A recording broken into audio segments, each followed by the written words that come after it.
Hi viewers.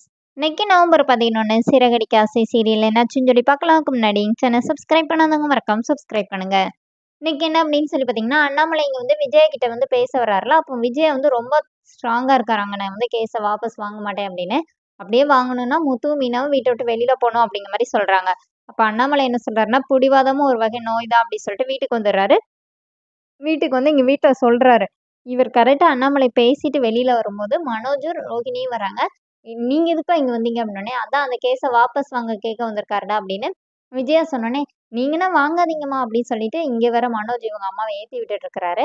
அப்போ உடனே விஜயா என்ன சொல்றாங்கன்னா, "இதுதான் ஒரு நல்ல வாய்ப்பு. இந்த பூ கட்டுறவங்களையும் இவனையும் வீட்ட விட்டு வெளியில விரட்டுறதுக்கு.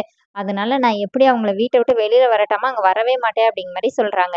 இங்க வீட்ல என்ன ஆகுதுன்னா, மீனா முத்துக்கிட்ட வந்து அண்ணாமலை நடந்த விஷயத்த சொல்றாரு. வேற எதனாச்சும் வழி இருந்தா ட்ரை பண்ணுங்க அப்படின்னு சொல்றாரு.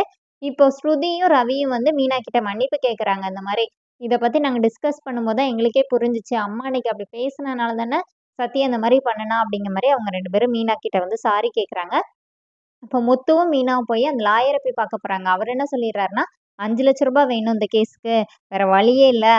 காசு குடுத்தா தான் சரி பண்ண முடியும் அப்படின்னோனே, சரின்னு சொல்லிட்டு இவங்க 2 பேரும் என்ன பண்ணலான்னு பேசிட்டு யோசிச்சுட்டு இருக்கும்போதே, சீதாக்கு பார்த்த அந்த அவரு அந்த பையன் வந்து ஃபோன் பண்ணி முத்துக்கிட்ட வந்து, "எங்களுக்கு இந்த கல்யாணம் வேண்டாம். இப்படிப்பட்ட ஒரு குடும்பத்துல எங்களால இது பண்ண முடியாதுன்னோனே" இப்போ முத்து திட்டிட்டு ஃபோன வச்சுடுறாரு. இப்போ மீனா கிட்ட என்ன சொல்றாருன்னா, உங்க அம்மாக்கு ஃபோன் பண்ணி விஷயத்த சொல்லுன்னு சொல்லி, அவர் காசுக்கு ட்ரை பண்ணிட்டு இருக்கிறாரு. இத கேட்டோனே சீதா ரொம்ப ஹாப்பி ஆயிடுறாங்க. நல்ல வேளை கல்யாணம் நின்றுச்சு அப்படிங்கிற மாரி சொல்லிட்டு, அதோட என்னோட எபிசோட் ரன் பண்ணிட்டாங்க. நாளைக்கு என்ன அப்படின்னு சொல்லி பார்த்தீங்கன்னா, விஜயா கிட்ட அந்த லாயர் வந்து பேச வர்றாரு. இந்த மாதிரி நீங்க வந்து இப்ப கேஸ் நடத்தி உங்களுக்கு அதனால என்ன ஆதாயம் இருக்க போது? அதனால உங்களுக்கு என்ன கிடைக்க போது? அப்படின்னோனே, இப்ப விஜய் என்ன கேட்குறாங்கன்னா, அந்த கேஸ வாபஸ் வாங்குறதுனால மட்டும் எனக்கு என்ன கிடைக்க போது? அப்படின்னு கேட்குறாங்க. அப்போனே அவர் என்ன சொல்றாருன்னா, நான் உங்களுக்கு பணம் தரேன் அப்படிங்கிறாரு.